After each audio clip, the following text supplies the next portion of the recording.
Welcome to Live Daf, your online Daf Yomi Shiur. Shalom and welcome back to today's Daf Yomi Shabbos Daf Pei Gimel. We're 8 lines from the top. We learned that the Chachamim was actually the Bezdin of Chizkiyahu HaMelech, who applied a tumah to Avodah Zarah, to an idol. The question is, to what extent is an idol tamei? We have a machlekes between Rabbi Akiva and the Chachamim. We have two approaches regarding this machlekes. Rabbi's approaches that all agree that an Avodah Zarah is metamei b'masa. If one merely carries it, even without directly touching it, it becomes tamei, since Avodah Zarah is related to nida, to tumas nida. So all agree regarding tumas masa. The question is, to what extent we compare Avodah Zarah to nida? Because nida has a more stringent tumah called even mesama. If the nida is sitting on this heavy boulder and there is a seed underneath, which doesn't really feel the weight of the nida on account of this heavy rock, this heavy stone, nevertheless the nida is metamei, the item below. That's a chumrah stringency which we find by nida, we find it by zav. So according to the Chachamim, we don't apply that stringency to Avodah Zarah. According to Rabbi Akiva, we do. So all agree that tumas masa will apply to Avodah Zarah. The question is regarding to tumas even mesama. Rabbi Lezer has a more lenient approach. He says the machlekes is actually regarding tumas masa, meaning all agree that if one directly touches Avodah Zarah, tumas maga will apply to Avodah Zarah, since Avodah Zarah is compared to sheretz. However, the question is regarding tumas masa. According to the Chacham, there's no tumas masa by Avodah Zarah. According to Rabbi Akiva, there is, because Avodah Zarah is connected to nida. Therefore, we apply the tumah of nida, the tumah of masa, to Avodah Zarah as well. Let's take a look at the Gemara. 8 lines from the top says the Gemara Meisvei. We have a kasha from a brisa on Rabba's approach. The brisa says Avodah Zarah kisheretz.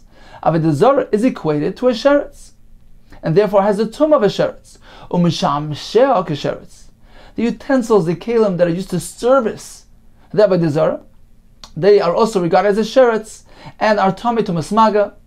So according to the Tanakama, an Avodah Zarah and the Misham Avodah Zarah are metami with maga. If one directly touches them, he becomes tamei, just like a sheretz. So just as the sheretz is metami with maga, a person who touches Avodah Zarah, he will have this tumah, he will contract, he will receive this tumas of Avodah Zarah, which has the same status as a sheretz. Rabbi Akiva, even no, Avodah Zarah kenida. Avodah Zarah is more stringent than a sheretz. It is equated to a nida and is metame even b'masa, even through carrying. Misham she'al kisheretz. I agree regarding the mishamshim. They are more lenient, they have a din of a sheretz. Says Rabbi Shleima l'Rabbi Lezer nicha. This works well according to Rabbi Lezer, who says that indeed the point of contention, the point of disagreement, is regarding tumas masa. Hello l'Rabbi Kashya. However, according to Rabbi, it's difficult because this brisa is telling us that there's a machlekes regarding masa, whereas Rabbi maintains that all agree that Avodah Zarah is equated to nida with regard to tumas masa. Says the Gemara, Amar l'cha Rabbi. So Rabbi will tell you, Mi alima masnisin. Is this brisa stronger than the Mishnah? Is it more difficult to decipher than the Mishnah? Tiktani, we had a Mishnah which told us Eitza v'avana v'afrav. This is the Mishnah of Avodah Zarah. We had on Daf Pei Beis discussing this wall, which is Avodah Zarah. So the materials of the wall, the eitzim, the avanim, the afar, the wood, the stones, the earth, are metam and kisheretz. They transmit tumah like a sheretz. V'ukimna, but haven't we established and interpreted those words? My kisheretz. What does it mean, kisheretz? The word kisheretz just means that although Avodah Zarah is related to nida and contains tumas masa, the words kisheretz are implying to us, are teaching us that we're not meant to compare Avodah Zarah entirely to nida and to give it that more stringent form of tumah of even mesama. With regard to that, we equate it to sheretz, meaning sheretz is telling us to minimize, to mitigate that tumas nida. Don't go all the way, don't be metamet entirely like a nida. So certainly tumas masa it will have, but not tumas even mesama. So that's what kisheretz means. It doesn't mean merely it'll be tamei only like a sheretz, like tumas maga. Certainly all agree tumas masa will apply to Avodah Zarah. So that's why we interpreted the Mishnah. Hachanam here as well regarding the brisa. To learn metame even mesama. When the brisa tells us that Avodah Zarah is like a sheretz, Doesn't mean to say that's only Matami to Masmagal Sheretz. Certainly Avodah Zarah is Matami to Masmas like Anida. What then does the Brisa mean Kesheretz? It means that we will not apply this additional stringency of Tumas Even Mesame to Avodah Zarah. Meisi, we have a kasha from another Brisa. Nachri v'nachris. So a guy or Avodah Zarah u'mishamsheh hein, they are Tamei v'lo yeh Satan, but not their Hesed, meaning if one carries them, there's no Tumas Masa applied to these objects, these things. So this is the Tanakama. Rabbi Kiva Omer, hein v'eh Satan. Not only are they Tamei, they're also Mitame Tumas Masa. So if one carries these things, he becomes Tamei. Once again, this works well according to Rabbi who maintains that indeed there's a machlokes regarding Tumas Masa by Avodah Zarah. Hello, Rabba Kasha. However, according to Rabba, it's very difficult because according to Rabba, all agree that Tumas Masa is applied to Avodah Zarah. The Brisa presents it as a machlokes. Says the Gemara, Amalach Rabba, V'li Tamech. Now, according to your version of things, it's also going to be a bit difficult to interpret the Brisa, because the Brisa lumps together the Nachri v'Nachris with the Avodah Zarah. Now, Nachri v'Nachris, Nami, hein v'lo yeh Satan, are you going to maintain that according to Tanakama, a goy is not Matame v'Masa? V'atanya, but haven't we learned in the Brisa otherwise? Daber b'nei Yisrael, b'nei Yisrael Matame b'ziva. This is the pasuk describing Tumas Ziva. The pasuk uses the words b'nei Yisrael to teach us that only b'nei Yisrael are Matame b'ziva. Ve'in Nachrim Mitamen b'ziva. Nachrim don't have this Tumas Ziva. So this is Minat Torah. Avo, says the Brisa, Gozru Aleyan. The Chacham enacted a decree on the Goyim, applied a Tumas Ziva to the Goyim. Sheyu Kezaven L'chol Devreim. The Gemara tells us because they didn't want the Jews to associate with them, so the Chacham applied a Tumas Ziva to a Goy. So how can you tell me in this Brisa that a Nachri v'Nachris don't have a Tumas Masa? Well, if they have a status as a Zav, we know a Zav is Metame b'Masa. If one lifts, one carries a Zav, he becomes Tamei. So in any case, this Brisa is difficult. We must amend the Brisa. We must reinterpret the words of the Brisa as follows. Rabba Metarsa Tamei. Rabba will interpret the Brisa in accordance with his opinion as follows. This is how the Brisa is meant to be read. The Brisa begins by saying Nachri v'Nachris. Hein, they are Tamei. Ve'eh Satan. And their Hesed is Tamei. If one carries them, indeed he becomes Tamei. Ve'even Mesame Shalahen.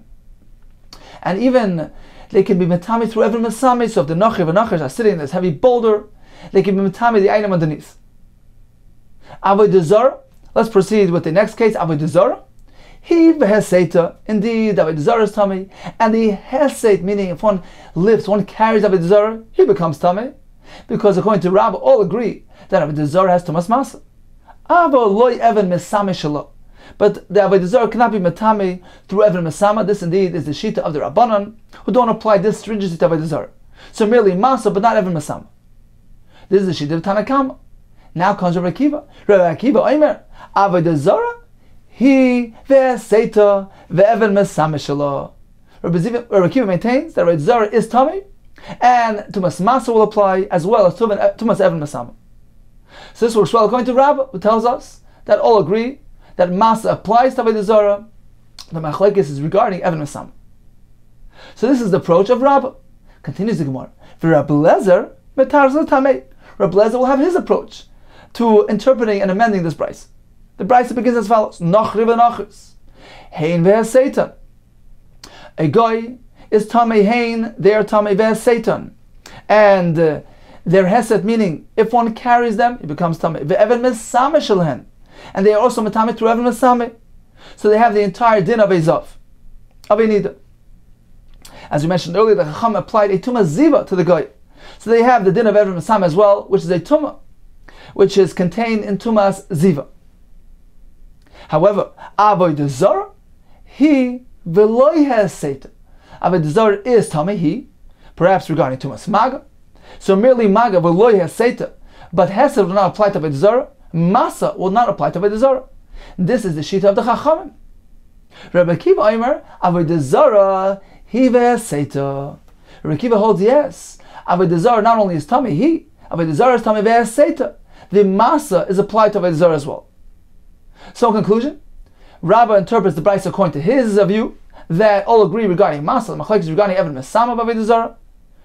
Rabbi Eliezer has a different approach. He says, all agree that Avodah Zarah Mitame B'Maga. The Machlokes is regarding Masa. Continues the Gemara. Maskef Rav Ashi. Rav Ashi challenged this approach, this interpretation. My Hain. What is the meaning of the word Hain? We say that Avodah Zarah is Hain v'hes Satan. We speak about a Nachri, Hain v'hes Satan. And hes Satan, according to this version, means Masa. Tumas Masa will apply to these objects, to these people. So, if something is Metame v'Masa, isn't it understood that it in itself is Tame? Why do you need to repeat that? It seems superfluous. When you say that Masa applies, then certainly it's as a result of the fact that this thing is Tame. So why do you need to repeat twice? It seems repetitive. Hein v'hes Satan, it is Tame and is Metame v'Masa. There's something wrong here. Ella Amar Rav Ashi. Says Rav Ashi, Hachik Amar, this is how we're meant to interpret the Brisa. The Brisa begins by saying, Nochri v'nochris. So a non-Jew, Bein hein she'isitu es ha'acherim, u'bein ha'acherim she'isitu oisan tmei. Says Rav Ashi, we must include another factor, another form of tumah called tumas hesed. So up until now we discussed tumas maga. If one directly contacts an item which is tummy, we have tumas masa. So if a person who is Torah lifts, carries a zav, that is tumas masa. Now we're going to have another tumah called tumas hesed. That if, for instance, the zav will actually carry an object with his Torah, he's not directly coming into contact with it, he's not touching it, but he's merely supporting its weight, he's carrying it. He can be metamit in that manner as well. He transmits tumah through merely carrying an item. Says Rav Ashi, the Brisa here is listing this tumah as well. So when the Brisa says hein, the Brisa is referring to tumas masa. For instance, the nachri, hein, they are tumah, meaning if one carries the nachri, if a Torah will carry the nachri, he becomes tumah, that is tumas masa. So one can contract and receive tumah through carrying the tummy item, the tummy object. When the Brisa continues and says v'hes Satan, it's referring to this unique tumah, this indirect association where the tumah is merely supporting, lifting, carrying this Torah item or this Torah person. He can transmit tumah through hesed as well. So hein, the word hein means tumas masa. They are tumah. The nachri is tumah. The avodah zarah is tumah if you lift it. So you can receive the tumah through carrying it, through tumas masa. The word v'hes Satan means if they carry, they have the ability to transmit their tumah to an item that they are carrying. So now we understand the repetition. There's no repetition at all. Hein is referring to masa. V'hes Satan is referring to when the tumah is actually moving, is carrying, is supporting the weight of something else. Again, hachik amar, this is what the Brisa means to say. In any form of carrying, whichever way the carrying takes place, whether hachik amar, nachir v'nachos, bein hein shesitu zacherim, whether they carried something else, ubein acherim shesitu oisim, whether others carried them, tmeim, the item becomes tamei. So it's referring to both forms of carrying, whether hein u'masitu zacherim, they carried others, so the nachri carried somebody else, or others carried them, meaning a Torah person carried the nachri, they become tamei. So this is the beginning of the Brisa, that a nachri and nachris are very stringent. They have a very high level of tumah. They have tumas masa and tumas hesed as well. Continues the Brisa. Avodah zarah. There we find the differentiation. Avodah zarah she'sita acherim tohirim. Avodah zarah that carried somebody else, supported a person's weight, that person does not receive tumah from the avodah zarah. This stringent form of tumah, tumas hesed, will not apply to avodah zarah. Acherim she'situ isa tmei. But if others carried the avodah zarah, that is the standard tumas masa, yes, you receive tumah through carrying the avodah zarah. So once again, avodah zarah is split between masa and hesed. So the Brisa tells us that avodah zarah, hein v'loi hes Satan, means that hein, if you carry the Avodah Zarah, you become tummy through masa. V'lo Satan. However, if the Avodah Zarah would support someone else's weight, carries a tur, that person does not become tummy. That's too indirect. That association is not a direct association with the Avodah Zarah. It doesn't have the ability to transmit tumah merely by carrying an item on it. What about the kelim used to service Avodah Zarah? They contain an even lower form of tumah. Whether they carried a tar object on themselves, they supported something tar. Whether others carried the mishamshim tahirim, they remain tar, because mishamshim only entail tumas maga. There's no tumas masa. So if one carries it, he remains tar. There's no tumas hesed. So if there's something that is being supported by the mishamshim, that item remains tar. So this is the shita of Tanakama, who maintains once again that Avodah Zarah is only matame b'masa and not matame b'hesed. Rabbi Kiva Omer, no. Nocher v'nochers ve'avodah zarah, we belong together. Avodah Zarah together with the non-Jew, they are matame not only through masa, but also through hesed, this indirect form of association. Nocher v'nochers ve'avodah zarah, bein hein she'esitos acherim, whether they performed hesed to others, they supported something, they carried something. And as Rashi points out, this will include tumas even mesame as well. What is tumas even mesame again?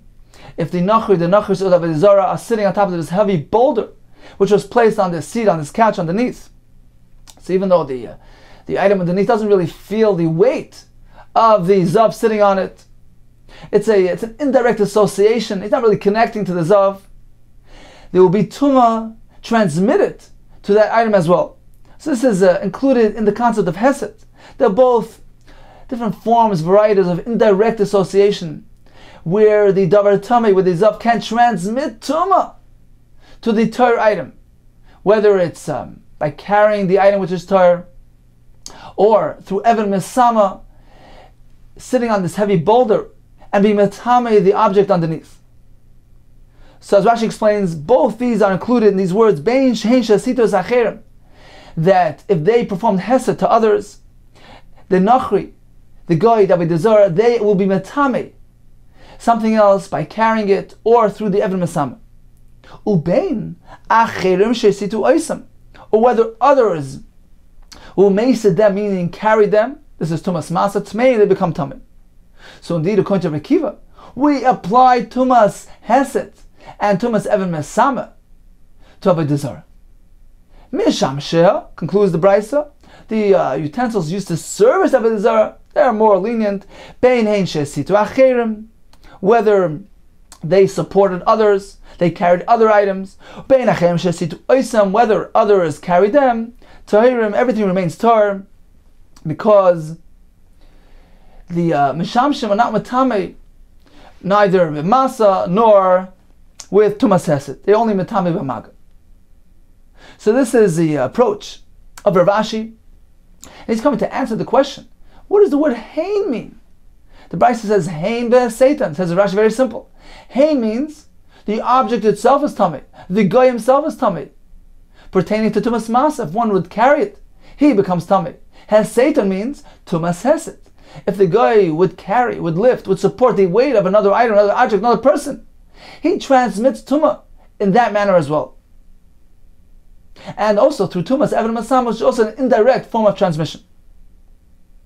So this is Rav Ashi's answer, Rav Ashi's interpretation of the Brisa, in accordance with Rabbi's approach to the machlokes of Rabbi Kiva and the Rabbanon, where according to the Rabbanon, all agree that tumas masa will apply to Avodah Zarah. The question is regarding tumas even masama, tumas hesed. So if one carries Avodah Zarah, he becomes tamei. What if the Avodah Zarah is sitting on this heavy boulder and there's something underneath, or the Avodah Zarah is carrying, lifting something? Can the Avodah Zarah transmit tumah through even masama, through hesed? According to Tanakama, no. According to Rekiva, yes. Now, as Rashi points out, Rebbe Lezer will have to reinterpret this Brisa in accordance with his view on the machlokes of Rabbi Kiva and the Rabbanan. Continues the Gemara. We discussed tumas hesed. So if If a zav, for instance, or a nachri will lift an item, an object, or a person, he transmits tumah through that indirect manner as well. Now we related tumas hesed to avodah zarah. Avodah zarah is an idol, it's an inanimate object. How could an avodah zarah carry something? Says more avodah zarah. We understand that others can carry the avodah zarah. We understand that very pashut. It's an inanimate object. It can be lifted, it can be carried. Hello, how can avodah zarah carry something else? Says the Gemara, Amar Rami Breder of Yevi. Kedisnan. Yes, avodah zarah can't actually lift something, but can support the weight of another item, another object, and that also is regarded as tumas hesed. Kedisnan, as we find a similar case in a Mishnah. Hazav bekaf moiznayim. What if a zav was sitting in one side of a scale? We have foods and drinks on the other side of the scale. Kara hazav. Now, if the zav weighed down, by doing so, the items on the other side became elevated, got lifted. Tumein, they become tamei, because although he's not actually carrying them, but he's supporting their weight. That is also included in the concept of tumas hesed. The zav will transmit tumah to any item, object that he lifts, carries, or supports. Therefore, certainly, this concept of tumas hesed can apply to a chayv, to an object, to a avodah zarah. For instance, in this case, where the avodah zarah will be placed on one side of a scale and will weigh down and support the weight of the item on the other side. Or perhaps even very simply, if there's somebody sitting on the avodah zarah, there's something placed directly on the avodah zarah, and the avodah zarah is supporting its weight. Continues the Gemara. So the Mishnah there concludes by saying, once again, we have the zav on one side of the scale, we have the other objects on the other side of the scale. So if the zav weigh down, lifted them up, they become tamei. What about in the reverse? Karu hein. What if they weigh down, and by doing so, they lifted the zav? Toyer, and they remain tamei, as Rashi explains. There's no tumas masa. When a chayfetz, an inanimate object, lifts something, a tumas masa only applies to a person. If a person lifts a davar tamei, he becomes tamei. He receives the tumah from the item that he lifted, that he carries. But these oichel mashkim that are merely chafetzim objects, simply by lifting the zav, they don't become tamei. Tumas masa cannot apply to oichel mashkim. Continues the Gemara. Keman asla. Whose opinion is reflected in the following brisa? Keman asla hadasanya. This brisa, whose opinion does it follow? All types of objects, of things that are tamei, that will do hesed to others, will lift others, for instance, tahiris. Those things remain tamei, tahir. Chutz, there's one exception. Chutz me'seiter shel zav. There's only one exception, that a zav who commits hesed, who lifts, who carries another person, another item, he will transmit tumah in this indirect manner as well. We don't find for him a friend, we don't find a companion, a similar application regarding all other tumas. So this is a statement presented by this brisa that tumas hesed is unique to ziva. Says Gemara, whose opinion is reflected in this brisa? Lema. Perhaps we should say Deleka Rekiva. This is not in accordance with Rabbi Akiva. Rabbi Akiva, because Rabbi Akiva holds, because in accordance with Rabbi Akiva, we would have to add another example of tumas hesed. Ikanami avodah zarah. Rabbi Akiva maintains that also avodah zarah has the tumah of hesed, because he holds that avodah zarah, which lifts, which carries something, is metame, transmits tumah. Says the Gemara, Rabbi Akiva, even if you will say that yes, this brisa is following the shita of Rabbi Akiva.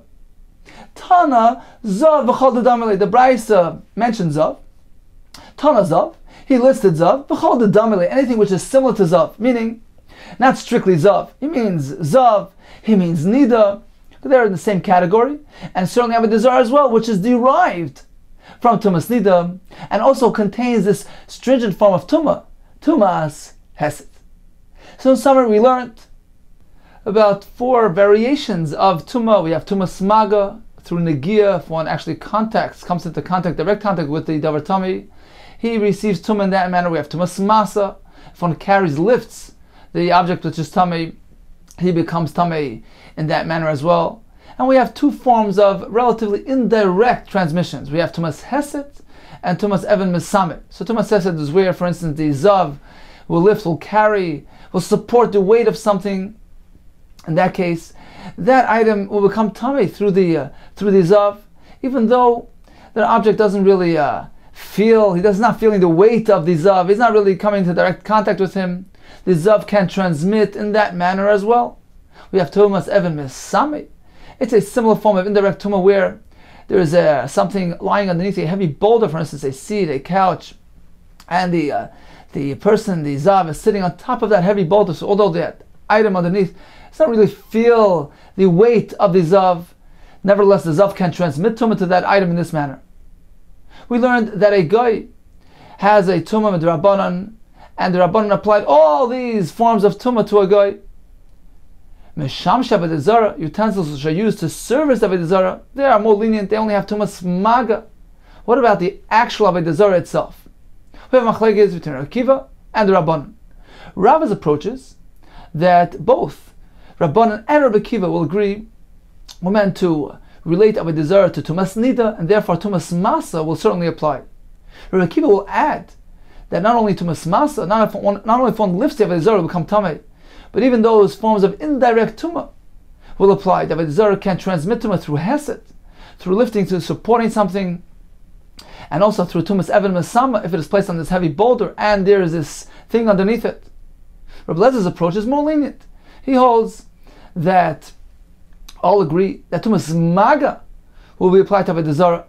So Rabbanan hold if one actually is neged Avodah Zarah, it becomes tamei, but only maga, not masa. According to Rabbi Akiva, we relate Avodah Zarah to nida, and therefore we apply tumas masa as well. Continues the Gemara. Boy Rav Chama bar Gurya. We know that the Chacham applied a tumah to an idol to Avodah Zarah. What about if the Avodah Zarah was comprised of sections of parts, and they came apart? So as Taisus points out, it didn't actually break, but it came apart. So the question is, does this tumah apply to a varm, to parts, to pieces as well? Or do we need the entire Avodah Zarah to be intact in a manner which is suitable for worship? Says the Gemara, Avodah Zarah, yeshna leivarm. Does the tumah apply to a varm as well? Oy, eina leivarm, or not? Says the Gemara, let's analyze the question. These parts, these sections, can they be restored? Can the Avodah Zarah be reassembled? When an ordinary person, a layman, not a craftsman or professional, has the ability to restore it, there's no question. The keman, the machaberes, the mechuberes dami, we regard as though it's fully connected and reassembled. There's nothing wrong here. It can be reassembled very easily through an ordinary person. Therefore, certainly tumah applies. Kiti boilach. When will you have a shayla? When an ordinary person, a non-professional, doesn't have the ability to reassemble it. What is the halach? Since he cannot restore it, it's as though it's broken up. It doesn't have its original status, and therefore it's not tummy any longer. Perhaps. It's not missing anything. There's nothing. There's no part missing. So we have the entire Avodah Zarah, even though it's not its original form, it's not intact. Nevertheless, the entire substance here, the entire material is still here, and it will retain its tumah. So this is the first version of the Shaila. We're speaking about a Avodah Zarah which was taken apart, which had come apart, and it cannot be restored by a hedyot. The question is, do we view it as though it's intact or not? V'ika, there were others, the boila lahachkisa. They presented the Shaila in a different version, as follows: Heicha the ein hedyot lachzira. When a hedyot, a layman, cannot restore it, cannot reassemble it, we need a uman, a craftsman. So in that case, loiti boilach, you have no question. Certainly, it is tired. Why? The command the mitberdam. It's as though it's broken up. Kiti boilach. When will you have this uncertainty? Heicha the hedyot yachal lachzira. When an ordinary man does have the ability to restore it, doesn't require some special talent. What is the halacha in that case? Since he can restore it, it's as though it is fully connected and it is considered to be a complete avodah zarah. Or perhaps hashta mia kushalfa b'shaya. Hashta mia, now though kushalfa, it's come apart b'shaya, and therefore it's mutter because it doesn't have its form. It's not intact. It's not fit for worship, for being serviced, and therefore it does not have the halacha of tumas avodah zarah. Teku, we leave it unresolved. So the question really is, does the chacham, according to this version, the chachamim apply the tumah only to something which can be worshipped in its current form, or that's not really necessary? As long as it can potentially be restored, it still retains its status. Take it, we leave it unresolved. So we have a shayla once again regarding avodah zarah, which has come apart. The question is whether the tumah applies to a varm or not. We have two versions in the Gemara. According to the first approach, if a hedyot, a layman, has the ability to reassemble it, certainly it is tamid. The question is regarding a case where only an uman, only a professional can do it. Do we say it still retains its tumah or not? According to the second version, if a hedyot can restore it, that is where the question applies. If a hedyot cannot restore it, only an uman, then certainly in that case the tumah will not apply. We regard it as though it's broken up and doesn't retain its original status. Continues the Gemara, Bai Rav Chadvei Barami. So he has the following question. What if we have a very small avodah zarah, very small idol? Avodah zarah pchusa mekazayis ma'u. What about avodah zarah which is less than a sheer kazayis, the volume of an olive? So it's not a broken avodah zarah. It's an avodah zarah which is shleima, Rashi says, a complete avodah zarah, but a very small size avodah zarah. Says the Gemara, pertaining to what halachic context do you mean to ask? Maskefla Rav Yosef. Lamai, pertaining to what halacha are we speaking? We're discussing Isser. We know one may not have haina'ah, benefit from avodah zarah. So you would like to know whether a small size of avodah zarah is included in that Isser or not. Lo yehei ela zvuv bal ekroin, even if it's only small, the size of a avodah zarah called zvuv, who was the baal of avodah zarah of ekroin. So this is the shape of a zvuv, as a fly, very small size of avodah zarah. That is also regarded as avodah zarah. The Tanya is willing to embrace. Vayisimu lahem baal bris. So they place for themselves baal bris. This is the name of their avodah zarah. Leilahim, for a god. Which avodah zarah is this? Ze zvuv baal ekroin. This was this specific avodah zarah called zvuv, who was the baal, the avodah zarah of ekroin, of this town. Malamed. This teaches us shkol echad ve'echad. Every one of them also dmus yirasei. He fashioned a form of his avodah zarah. Who would place it in his pocket? When he remembers it, when he remembered the avodah zarah, he would take it out of his pocket. So he would take out this form, which was shaped in the shape of his avodah zarah. He would take it out. He would hug it and kiss it. Says Rashi, we see from here that they were very connected to the avodah zarah, and that's why it was called Baal Bris. A covenant, a bond, a tie. They were connected very intently to the avodah zarah. So we see that this is regarded as avodah zarah, even if it's small like a fly. So certainly it has the dinim of Isser Hano. Ella, rather, the discussion here is not regarding Isser. Lenient Tumah, we're talking about Tumah. What is Ella? Keep this because it's sheretz. Since we have a connection between avodah zarah to sheretz, and therefore we're meant to learn from there. Ma sheretz b'kadosha, just as the tumah of sheretz applies even to a small piece of a sheretz, a size of a adosha, of a lentil. Af avodah zarah nami b'kadosha. Similarly, likewise, avodah zarah, even if it's tiny, the size of a lentil, it will have tumah. Or dilmo, perhaps, so it's mace. We find another connection between avodah zarah and a mace, and we know that mace has a different minimum requirement. Ma mace b'kazayis, just as the tumah of mace only applies to a portion of a mace which has the size of a zayis. Af avodah zarah b'kazayis. Likewise, avodah zarah will only be matame if it is the size of a kazayis. So this is our question: do we compare it to sheretz? Even a small size of avodah zarah will be matame, or do we need a kazayis like a mace? Omar of Avia v'itema. Some say it was Rabbah, but Tashma. Come and listen to this right. This Sunday we have a brisa which says, Avodah Zarah, Pchusa mikazayis ein ba tuma kol ikar. No, there's no tuma applied to an Avodah Zarah which is smaller in volume than a kazayis. Shenemar, vayashlich es afara el kever b'nei ha'am. So he threw out he tossed out the ashes of Avodah Zarah el kever b'nei ha'am, to this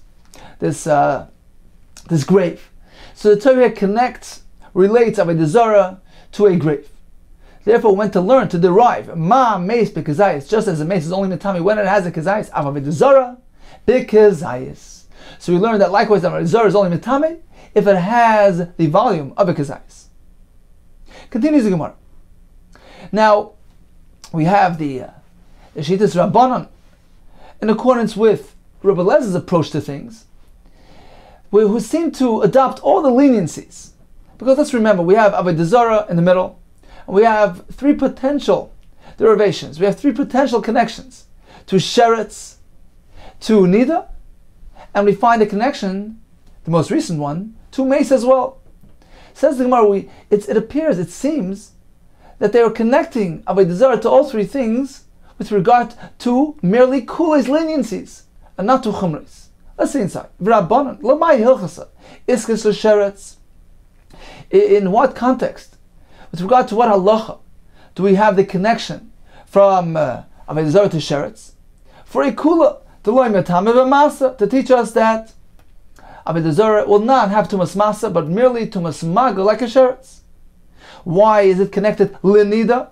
We learn another kula from nida as well, that a Avodah Zarah which has come apart, it has only the avarim here, just as a nida the tumas nida does not apply to the avarim of the nida, to a severed limb. Likewise, the tumah of Avodah Zarah will not apply to an aver. Limes. Finally, in what context do we connect Avodah Zarah to mace? This was the most recent one, to teach us that there's a minimum requirement of a kazayis, and Avodah Zarah, which is a small, like a kadasha, like a lentil, will not be matamid. So we apply, we connect, we derive three kules from sheretz, from nida, and from mace, and apply them to Avodah Zarah. Says the Gemara, why did you pick the lenient approach? Perhaps we should adopt a more stringent approach. Let's derive chumres, stringencies, from all three things. For instance, for what purpose did the Torah connect Avodah Zarah to sheretz? To teach us, yes, even a small size Avodah Zarah, size of a lentil, will be matamid. What about lenida? The connection to nida is to teach us that a very stringent tumah of even masama will apply to Avodah Zarah as well. To what halacha did the Torah connect Avodah Zarah to mace? To teach us that just as a mace is matame ba'oil, matame anything under the same roof, likewise an Avodah Zarah will be matame ba'oil. So why did you choose to pick a lenient route rather than a more stringent route? Says more, you know why? Very simple. Tumas Avodah Zarah d'Rabbanani. The tumah applied to Avodah Zarah was established by the Rabbanan, and therefore in that case we're meant to apply the more lenient approach. If we have a choice between making a hekesh lekula or lechumra, lekula makshinen, we connect lekula, lechumra la makshinen, we don't connect for chumra, for stringency. So therefore, when we're faced with a choice, we're going to connect Avodah Zarah to sheretz, nida, and mace. We have two options. We can take the lenient approach or the stringent approach. Since it's Rabbanan, we adopt the lenient approach. So in summary, we learned about the tumah of Avodah Zarah, which is a tumah d'Rabbanan. Therefore, we adopt the kula approach. We are makash, we connect it. For leniencies, we have three sources of a derivation. We have sheretz, we have nida, and we have mace. So according to the Shittas Rabbanan, which is in accordance with Rebbe Lez's approach to things, we have three kulas derived from all three things. From sheretz we learn that the tumah is merely a tumas maga. From nida we learn that the tumah does not apply to a var, and from mace we learn that we need a large size of a Zarah, size of a kazayis. Now let's bear in mind that this conclusion of the Gemara was only referencing Rebbe Lez's approach to Shittas Rabbanan. According to Rabba's approach to Shittas Rabbanan, he will also agree with this concept that we're meant to apply kula leniencies. However, Rabba holds this was based on the drasha that he made from the pasuk of Tizreim K'meidava, that the Torah is indicating we're meant to distance ourselves from Avodah Zarah. We're meant to apply some form of stringency to Avodah Zarah. Therefore, Rabbi maintains that yes, there is some chumrah applied as well, and therefore Rabbi holds that even according to the Rabbanon, Tumas Masa will apply to Avodah Zarah, and this is derived from Nida. But for all the purposes, we indeed have kulas here. For instance, from Sheretz we learn that although we connect Avodah Zarah to Nida with regards to Tumas Masa, but that's it. We don't go any further. We don't apply to the more stringent Tumah of Even Mesama to Avodah Zarah, and that is indicated by the connection to Sheretz. So we have a kula from there. And he agrees to the other kulas. For instance, from Nida we learn that the Tumah doesn't apply to Ivarim. And from Mace we learn that the minimum size of Avodah Zarah with regards to Tumas Avodah Zarah is a shiur of a kazais. Continues the Mishnah, Menayin l'sfina she'i Torah. From where do we know that a boat, that a ship, is not makabel tumah, not susceptible to contracting of tumah? Shenemar derech aniyah b'leiv yam. It is the way, is the route of a ship to travel in the ocean. Explains the Gemara, Pshita aniyah b'leiv yami. Isn't that obvious that a ship will travel in the ocean? So evidently the pasuk here in Mishlei is coming to teach us something. The Gemara doesn't mean to ask a kasha. The Gemara is simply explaining, elaborating the Mishnah. Pshita aniyah b'leiv yami. That is simple. Hakamash malan. Evidently, the pasuk is coming to teach us something. A halachic chiddush. Hakamash malan kiyam, that the sfina is halachically related to the status of the yam. Ma yam tar, just as a yam is tar, it's mechabel karka. It's not mekabel tumah. Av sfina torah. Likewise, a boat is tar and is not mekabel tumah. So this is one source from this pasuk which connects the aniyah, the ship, to the yam. We have another pshat. Tanya, we learned in the Brayso, Chanani Omer, Nilmed misak. We can learn this same halacha from sak, that a ship is not makabel tumah. Why? Because the pasuk, when describing different objects that can be makabel tumah, the Torah lists different materials: beged, oir, leather, and sak, which is sackcloth made of goat's hair. So the Torah is telling us that anything which compares to sak, which has the same characteristics, which is similar in nature to a sak, is susceptible to kabbal's tumah. Now, what is unique about a sak? Says the Gemara, ma sak mitalta molav.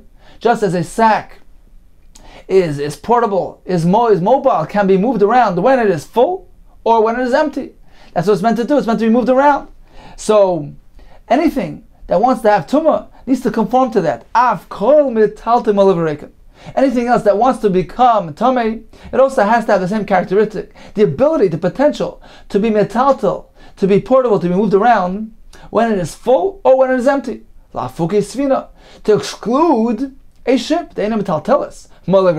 It cannot be transported when it's full, just as when it's empty. When it's full, it's big and heavy, and it can't be moved. Therefore, it cannot be makabel tumah. So we have two sources for the halacha of a ship remaining tar, not susceptible to tumah, either on account of the connection of the sfina to the yam from the pasuk of Mishlei, or because it is not portable when it's full. It says, my binaya, what is the halachic difference between both of these sources, whether it's connected to the yam or due to its inability to be moved around when it's full? Iki binayu sfina shel cheres.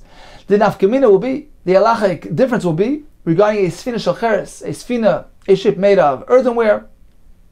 So if the source is because of the connection to yam, this sfina as well will not be makabel tumah. However, if the reason is due to the connection to sak, now cheres is not one of those materials mentioned in that pasuk, so it's not connected to sak. It doesn't have that requirement.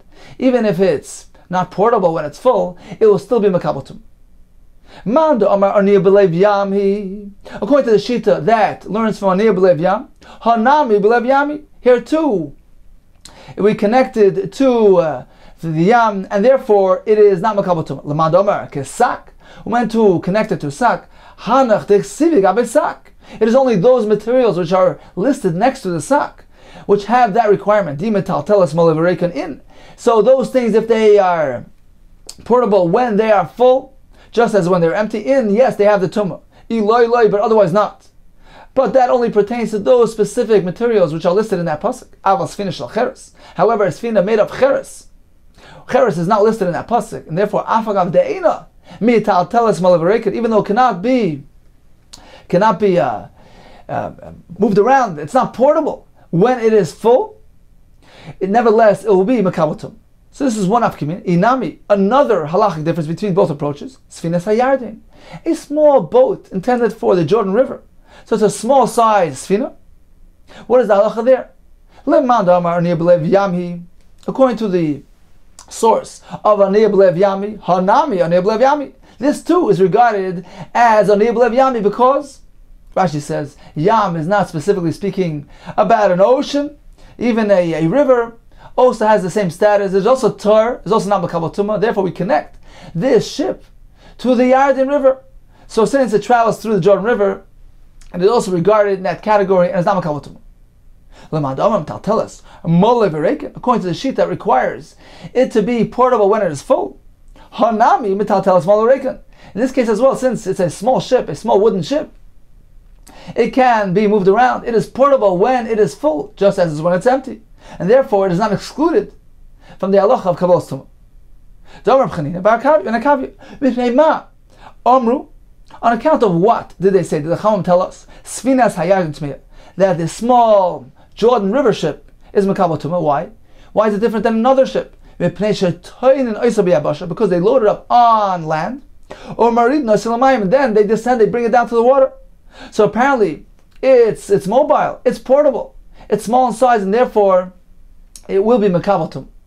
So in summary, we learned that a sfina is not Makabal Tumah due to two possible reasons. One of them is because we connect the sfina to the yam. Alternatively, because we connect it to sak. And therefore, since it's not portable when full, it can't be Makabal Tumah. What is the halachic difference, nafkamina, between both approaches? We have two nafkaminas. One is regarding a sfina shel cheres. So if we're meant to connect it to a yam, here too, this sfina shel cheres is traveling b'lev yam and it is tar, according to the view that we're meant to connect it to sak. So only items mentioned in that pasuk have that requirement, the ability. They need to have the ability to potentially be moved around and mobile when they are full. A cheres is not in that category, does not have that requirement. A small ship, sfina sayardin.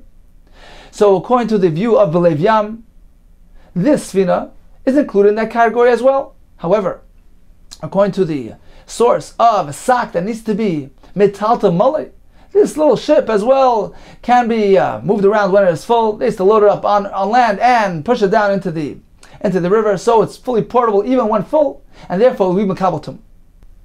Continues the Gemara, Amar Avid Amarav, Lo Olam Al Yimna Adam Es Atzmoi Min Beis HaMedrash. A person should not refrain from being present in the Beis HaMedrash. Va'afilu Shah Achas, even for 1 moment. A person should savor every moment in the Beis HaMedrash. Why? Sharei Kamo Shonim Nishnis Mishnah Zu Beis HaMedrash. This Mishnah, some say it's a brisa, mentioned earlier, that the Chacham told us that a Sfinas Hayardin, this small Jordan River boat, is Makabal Tumah. This halacha was learned in the Beis HaMedrash for many years. Kama Shonim V'lo Nizgala Taima. Its reason wasn't revealed. Nobody knew the reason. Why is this boat different than other boats? Why is it Makabal Tumah? Ad Sheba Reb Chanina ben Akavi Upirsha, until Reb Chanina ben Akavi came along and he provided the true reason and explanation for those that were present at that time in the Beis HaMedrash, and it was Zoicha to hear that reason and that explanation. So a person should try to be present as much as possible in the Beis HaMedrash. Rav Yonasan, Lo Olam Al Yimna Adam Es Atzum Beis HaMedrash U'Medivrei Torah. Person should not refrain from Beis HaMedrash and from being involved, constant involvement in Divrei Torah. Va'afilu b'shas misa, even during the time of death, he should still be involved in learning. Shenamar zois ha-Torah, this Torah Adam ki yamas ba'oil, even during the time of misa. Va'afilu b'shas misa, te'oisib ge-Torah, he should be involved and learn the Torah. Omer Shlokish, ein divrei Torah miskaimin, the words of Torah do not have kiyum, do not endure. Ella b'mishamemas asmai le, only in the person who is meimas atzmai. He toils, he exerts himself, he he forgoes conveniences, luxuries, pleasures, for the sake of immersion in Torah. Shenamar Zois HaTorah, this Torah is granted Adam Ki Yamas Bo'il, is granted this person who is Yamas Bo'il, who is Meimas Atzmoi, completely exerts himself and immerses himself, forgoes worldly pleasures for the sake of immersion in Torah. Adam Ki Yamas Bo'il, in the tent of Torah in the Beis HaMedrash. Okay, time for a brief Chazorah. On today's daf, we began with various forms of Tumah. We have Tumas Maga, Tumas Masa. We have Tumas Hesed. We have Tumas Eved Mesama. We learned that a Goy is Metamei all those Tumahs. This is a Tumah applied to a Goy Midrabanan. We have the Allah of Misham Avodah Zarah. Those items, utensils used in servicing the Avodah Zarah, they are more lenient. They only Metamei Tumas Maga, through direct contact with those items. What about the Avodah Zarah itself, which is also Metamei, a Tumah D'Rabbanan? We have Machlekes Rabbanan and Rebbe Kiva. Rabbis approaches that all agree that Avodah Zarah is connected to Nida and therefore is Metamei Tumas Masa. If one carries Avodah Zarah, lifts it, he becomes Tamei. Rebbe Kiva adds, not only this Tumah is applied, but even Tumas Hesed, meaning if the Avodah Zarah should support the weight of an item or of an object, it will transmit Tumah in this manner as well. Likewise, Tumas Eved Mesama will apply if the Avodah Zarah is sitting on this heavy boulder and there's a seat, a chair, a couch underneath. Even though that item doesn't feel the weight of the Avodah Zarah, it will receive the Tumah from the Avodah Zarah. So these two additional Tumahs are found by Nida as well, and they're meant to be applied to Avodah Zarah.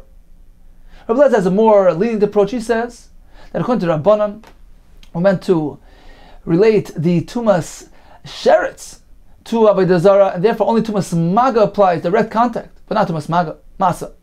Rebbe Kiva holds even Tumas Masa is applied to Avodah Zarah. The Gemara had a discussion regarding an Avodah Zarah that came apart, whether it retains its status of Tumah. The Gemara had two versions of the Shaila. The first approach was that if it headed, a layman can restore and reassemble it, certainly it retains its status. The question is regarding a case where only an Uman, a professional, can do it. Do we say that the Avodah Zarah is still Tamei, or do we say, no, it's as though it's been broken up and does not retain its status? The second approach was that if only a Uman can restore it, then certainly it will not have its Tumah. The question is regarding a case where an Hedit can reassemble it, does it retain its status or not? The Gemara concluded that the Zarah will be Metamei only if it has the size of a kazayis, because we learned that from a mace, it is connected to mace, and the Gemara concluded that we apply only leniencies according to the Shita of the Rabbanan, with according to the version of Rebbe Lezer. We apply leniencies from all three things, Sheretz, Nida, and Mace. Avodah Zarah is connected to all three. And from Sheretz we learned that only Tumas Maga is applicable to Avodah Zarah, but not Tumas Masa. From Nida we learned that the Tumah does not apply to parts, to Ivarim. And we learned from Mace that only an Avodah Zarah which has the contact, the volume of a kazayis will be Metamei. According to Rabbah, we add a stringency that the Avodah Zarah will be Metamei. Tumas Masa, if one lifts and carries Avodah Zarah, he will become Tamei in accordance with Tumas Nida. However, we do learn many leniencies. From Sheretz we learn that only a limited form of Tumas Nida is applied to Avodah Zarah, not Tumas Eved Mesama. We learn from Nida as well, and that we learn from Sheretz. We learn from Nida that the Tumah doesn't apply to Ivarim, and from Mace we learn regarding the size, it needs to be a Shir Kazayis. We concluded that a Sfina, a ship, is not Makabal Tumah. We have two sources for that halach, either due to the fact that the Pasuk connects a ship to a Yam, just as a Yam is tar, a ship is tar, or because it needs to have that characteristic of a sock. It needs to have the potential to be portable even when full. A ship is not portable when full. Now, what is the nafkamina, the halachic difference between both approaches? The Gemara gave us two differences. Number one, a sfina shel cheres, made of pottery. So, according to the view that we root this halacha from the pasuk of Lev Yam, here too, this sfina shel cheres is tar. But according to the other view, that it needs to be portable when full, cheres does not have that requirement because that is not listed amongst the materials which are meant to be connected to sak. Therefore, even if it's not mobile when filled, it will still be Mekabel Tumah. A Sfina Shtana, a Sfina Sayard, a small ship. So according to the source of Belev Yam, this too will be tar. According to the source of Sak, here it will be Mekabel Tumah because indeed it is portable and mobile when full. It's a small ship. So therefore, is metalte moli v'reika and is makabel tumah. The Gemara concluded by highlighting the importance of seeking to be constantly immersed in Divrei Torah, to be willing to forego worldly pleasures for the sake of the pleasure, the immense pleasure of involvement in Divrei Torah.